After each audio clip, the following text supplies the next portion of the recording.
अब तक Drew McIntyre की बेबी फेस से हील बनने की स्टोरी चल रही थी, लेकिन ऐसा लग रहा है कि इस रो में वो स्टोरी खत्म हो चुकी है और ड्रू मैकिंटायर अब हील बन चुके हैं। आइए इसके बारे में सबसे पहले बात करते हैं। रो की शुरुआत होती है ड्रू मैकिंटायर से। वे कहते हैं कि स्वागत है आपका रो में, जहाँ सभी झूठे, हिपोक्रेट, डरपोक और बेवकूफ है। अगर कंपनी तुम्हें रिलीज करती है और तुम कुछ टाइम तक जो चाहे वो करके कंपनी में वापस आते हो तो तुम्हें तुरंत माफ कर दिया जाएगा। यहाँ पर ड्रू मैकिंटायर सीएम पंक के बारे में बात कर रहे थे। उसके बाद वे पिछले हफ्ते की बात करते हैं कि सेथ रॉलिंस किसी को भी वर्ल्ड टाइटल मैच दे सकता था, लेकिन उसने जे उसो को ये मैच दिया जिसको मैं हरा चुका हूँ, इसलिए मैंने उसको हेडबट मारा और लगता है कि जे उसो माफी मांगने के लिए कैपेबल है। उसने पिछले हफ्ते रैंडी ऑर्टन से माफी मांगी। उसके बाद वे जे उसो को वार्न करते हुए कहते हैं कि तुम्हारा टाइम आने वाला है। फिर जैसे ही वे सेमी ज़ेन का नाम लेते हैं, सेमी ज़ेन वहां पर आ जाते हैं। ड्रू मैकिंटायर कहते हैं कि तुमने ब्लड लाइन में रहकर जो काम किया है उसकी वजह से ब्लड लाइन ने तुम्हारे साथ जो किया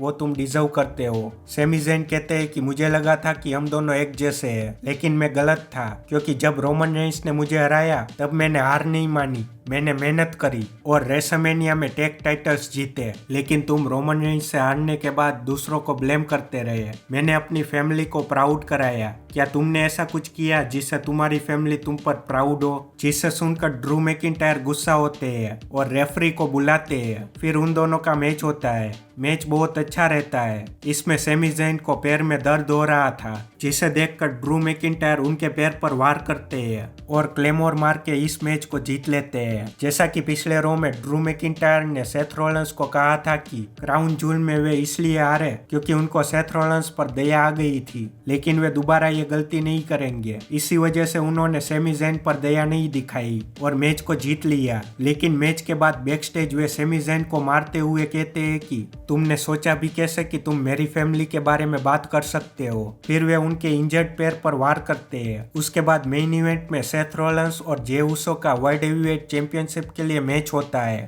ये मैच भी बहुत अच्छा था। ये प्रीमियम लाइव इवेंट मैच के लेवल का था। इसमें सेथ रॉलिंस जे उसो के उसो स्प्लैश से किक आउट करते हैं। फिर सेथ रॉलिंस सुपरप्लेक्स, फैल्कन एरो और पेडिग्री मारते हैं, लेकिन जे उसो किक आउट करके उनको स्पीयर मारते हैं। उसके बाद वे फिर से स्पीयर मार के उसो स्प्लैश लगाते हैं, लेकिन सेथ रॉलिंस उसे भी किक आउट करते हैं। फिर जे उसो तीसरी बार स्पीयर मारने जाते हैं, लेकिन सेथ रॉलिंस उसको पेडिग्री में कन्वर्ट कर देते हैं और स्टॉम्प मार के मैच को जीत लेते हैं। मैच के बाद ड्रू मैकिंटायर जे उसो को क्लेमोर मारते हैं। सेथ रॉलिंस उनको रोकने की कोशिश करते हैं, लेकिन वे नाकामयाब रहते हैं और ड्रू मैकिंटायर जे उसो को अनाउंस टेबल पर सुप्लेक्स मारते हैं। मतलब कि ड्रू मैकिंटायर अब पूरे हील बन चुके हैं।